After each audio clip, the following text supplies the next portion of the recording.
Simply put, the most sophisticated companies, marketing and sales departments know their client acquisition cost to the T. They know the number like down to the last decimal point, and that is what is allowing them to scale and consistently scale, but also tap into their total addressable market because they know how much they can spend to acquire a client. They can continue to expand and to grow. Think about what total resources, what are all the time, human capital, money capital, how much resources is going into acquiring that client. And that might seem overwhelming, but that's going to give you the best understanding of what your true client acquisition cost is. Because when you can get to true client acquisition cost, that allows you to make incredibly intelligent decisions. Do you know your company's client acquisition cost? We get asked so much, what should I be paying to acquire a client? Well, in today's episode, we're going to walk you through the exact step-by-step process to understanding how to calculate your client acquisition cost, which is an essential number you need to understand in your marketing and sales, but also some things to think about around client acquisition and some assumptions that people have around CAC that we want to debunk. So lock into this episode. Let's dive in. How do you calculate your client acquisition cost, and what should you be spending to acquire clients?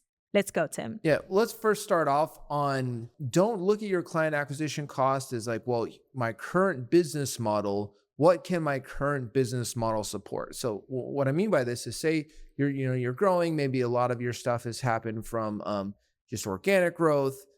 If you're not currently spending money to get clients and you don't currently have a very solid and predictable client acquisition cost, chances are your first go at this might be a little bit off. So here's a mistake that a lot of companies make is they go, well, here's my business model. I have this much margin. I'm going to allocate this small percentage to my client acquisition cost. Okay, so now I have $800 to acquire a client. Okay, so you're telling me your client value is $250,000 and your expectation is to acquire a client for $800, right? So it's off. So what you don't want to do is you don't want to start with, okay, what can my business model support? What you want to do is you want to go out and figure out, if I'm going to acquire clients from multiple channels, from it could be from ads, it could be from building out your SEO, your content, long-term game plan there. It could be outbound, building an SDR or a BDR team, whatever those. You got to look at all the channels and go, what is the real client acquisition cost for my industry and my company going to be for all these channels?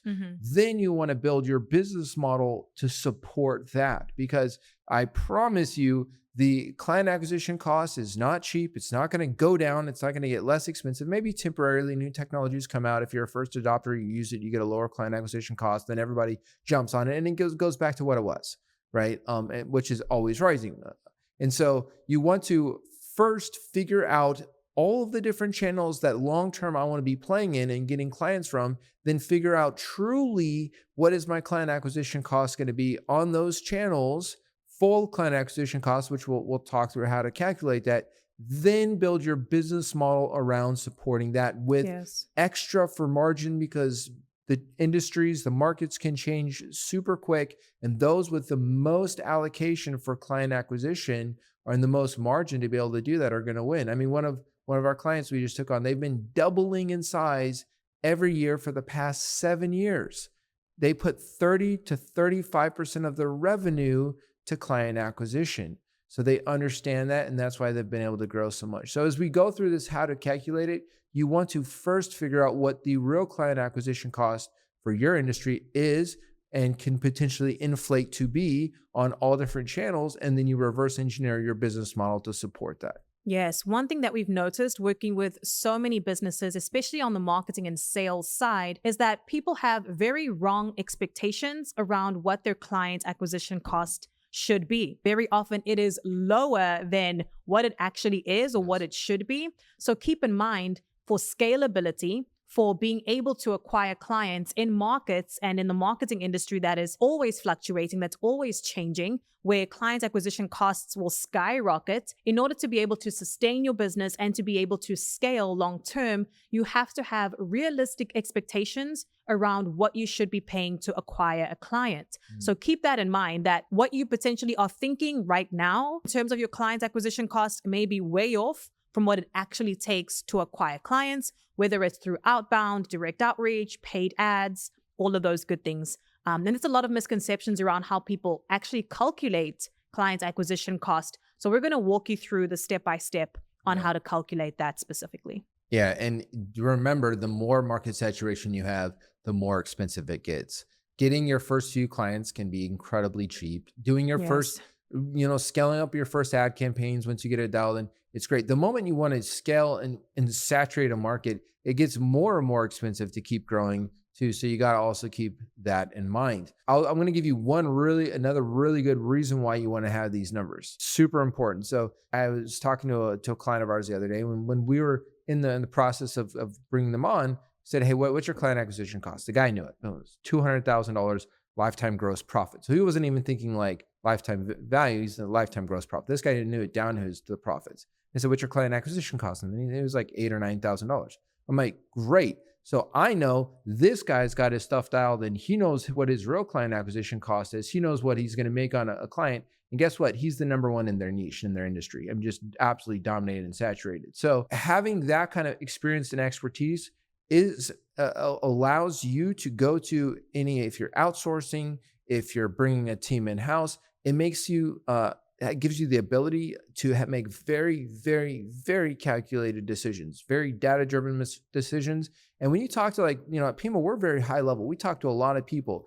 We can tell companies that have their stuff together, and we'll turn you away if you don't, because we make money when you scale. And if you don't have the what's needed to scale with our lead processes, we don't want to waste the time onboarding you. But a company like this, when a legitimate lead generation company you're talking to, they're going to see that you have your stuff dialed in. They're going to be salivating at the mouth. Like, we're going to scale this company big. So having that in place allows you to make data-driven decisions. It allows you to attract very, very high level talent for your company, hiring CMOs and hiring sales leaders, as well as outsourcing, like really high level lead generation companies. They don't want to work with people that don't have their stuff together. Yes. Right. And when you have your stuff together, it attracts better people, as well as it allows you to make that data-driven decisions. Absolutely. Yeah, simply put, the most sophisticated companies, marketing and sales departments know their client acquisition cost to the T, right? Like, they know the number like down to the last decimal point. And that is what is allowing them to scale and consistently scale, but also tap into their total addressable market, because they know how much they can spend to acquire a client. They can continue to expand and to grow. So let's dive into what are the 5 steps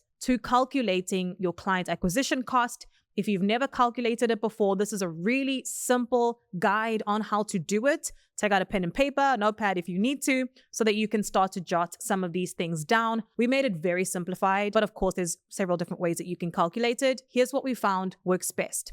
So you want to start off by calculating your total marketing and sales expenses. Yeah, and this is literally everything. It's going to be the software costs, and it's going to be the tools that you have to use. It's going to be big mistake that people make is that they don't calculate the management fees, right? It could be the management cost of you managing your internal team, or the management cost for an ad company you're hiring.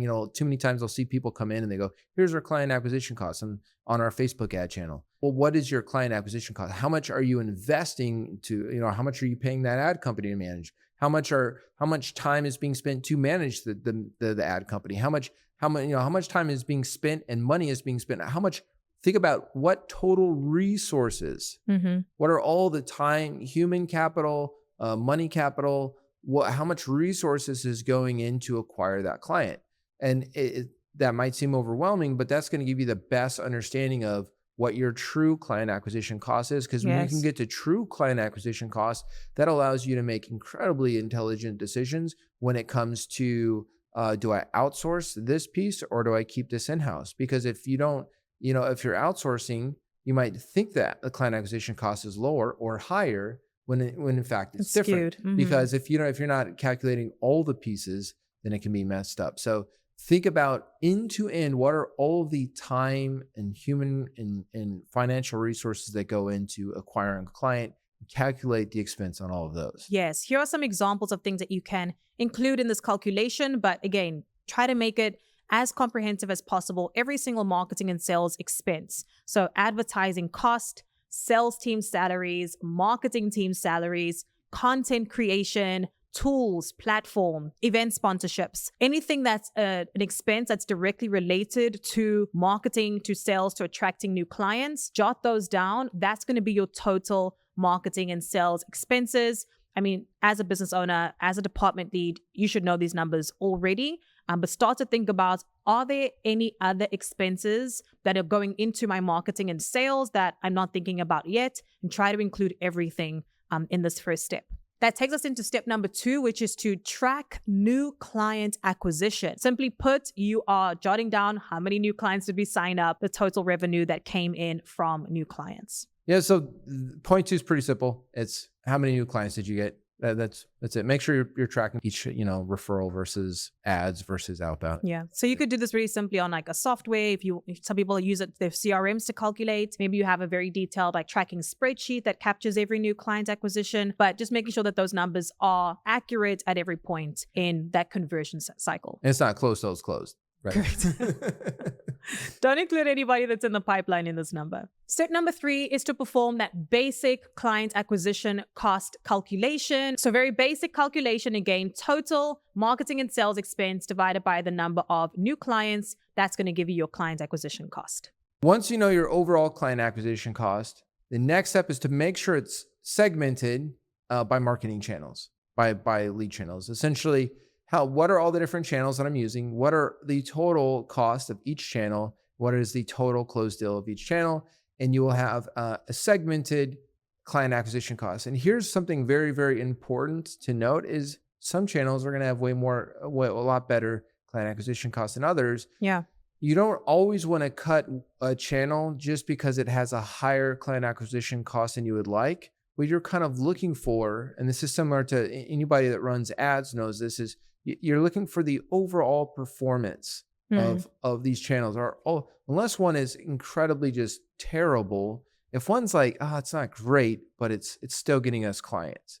And if your overall client acquisition cost is healthy, like it's okay to have a couple channels that are like, these are producing super well, and then other channels is like, it's kind of expensive, but it's still within a margin. Don't cut those. Don't try to we're just trying to get the lowest. Think about like just the overall. Your overall client acquisition cost. But this also allows you to know where, hey, let's double down on these channels, because you'll find no matter what channel there is, there's a limit, there's a border you're going to hit with that. So you don't want to cut one just because one's a little bit out of what you'd like to pay for client acquisition if it's still within margin, because that channel is getting you clients when the other channel, scale up the lower client acquisition cost channel as much as you can, but it's going to have borders. There's going to be a limit to every channel. And if you have 5 channels producing 5 different places to get clients, keep them all going unless it costs you more to get a client than you make in profit. Yes, that's such good things to keep in mind. So sometimes it's not about cutting out one channel because it's underproducing, but looking at the entirety of that client acquisition cost. And I think too, over time, the more you know your numbers and the more that you're tracking these metrics, you can start to see, okay, maybe we just got our best clients just from this one channel, right? And we see it's the client acquisition cost is maybe not the cheapest, but our best clients came from this channel. Let's like double down, replicate that, and see how we can actually get more conversions and decrease that client acquisition cost so we can get more best clients out of that, for example. Right. And that's understanding lifetime value, right? Understanding the value of a client. If one channel's, because we've seen that happen a lot in the past when we were running, working with smaller businesses, and where we would have channels that would produce way cheaper meetings and then they would close rates, but they were not the best clients. Where other channels, it was harder, took longer, but man, these clients were super good. And so just thinking about that's a great point, is another number to know is what the lifetime value or the lifetime gross profit of your client is. So this is one number. It's incredibly important to have in the whole process, but there's other, it's not going to be a hard and fast, like if the number goes above 7,000, then cut it. If it's below 5,000, double down on it. Like this is not a hard and fast rule. You got to look at the other numbers in your company, but this is going to be one of the most important indicators that you can have in your company. And remember, kind of going back to earlier in the episode, it's also important you can't decide what you want your client acquisition cost to be. You must figure out what it actually is. Right? Yes. So that's so good. Figure out what it actually is, what it currently is, and then what the market is determining that it will be not just short-term, but long-term. So that takes us really nicely into number 5, which is calculating the lifetime value to CAC ratio. So just really understanding the ratio of the lifetime value, meaning how much is a client worth over the lifetime. And, if you have a newer product or a newer company, you don't know what that is yet, you can do some guessing here. But if you are a longer company, you understand, hey, our clients normally stick around for 4 or 5 years or 2 years or 1 year or whatever that is. You can calculate your lifetime value, what a client is worth over the lifetime, to your client acquisition cost. And what is that ratio typically that we're looking for? I've heard like 3 to 1 is really good for like startups, SaaS, etc. Like what should people be aiming for, that lifetime value to CAC ratio? It's a really good question, but it does depend a lot on your industry. And I think this is another number. You don't want to try to go, well, I want this number and I'm going to try to force it. You got to figure out what is you could figure out what's the industry norm. It's not that hard to figure out for your industry, for your company. What's the industry norm? Step 1. And then kind of really dig into that and then go, now, how do I make sure that my business model can support that and beat that? Don't try to do what we were talking about earlier. Well, I'm going to get an $800 client acquisition cost and I'm going to do, no, like you're not going to, if there is giants in your space that are already dominating and winning, first off, repeat successful actions. Like look at what they're doing.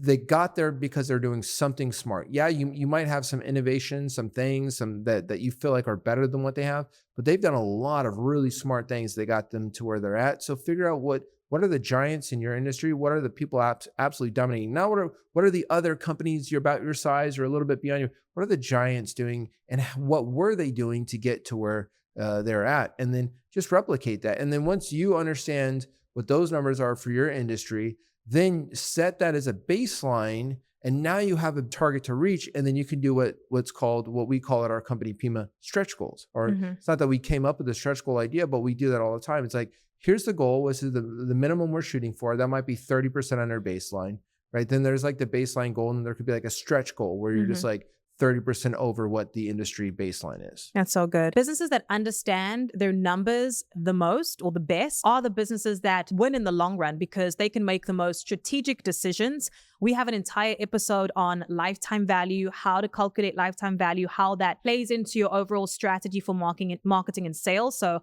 we'll link that in the show notes. But it's so important to know that with regards to lifetime value and client acquisition costs, the business that can spend the most to acquire a client wins. Simply put, the business that spends the most wins the most. Nice.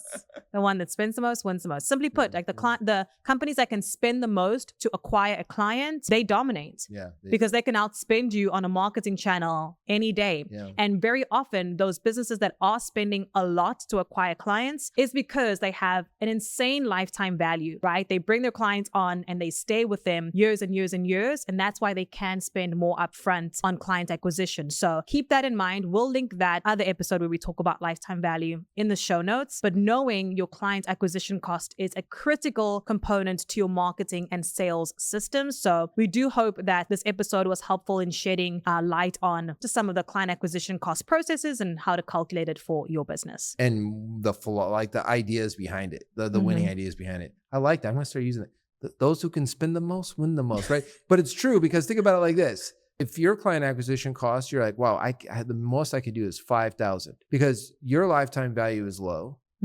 And you're coming up against me, and I could spend $20,000 to acquire that client because my lifetime value is 10 times what yours is, which we see all the time, by the way. Yes. Same meetings, same people, different product. I can absolutely destroy you in the marketplace.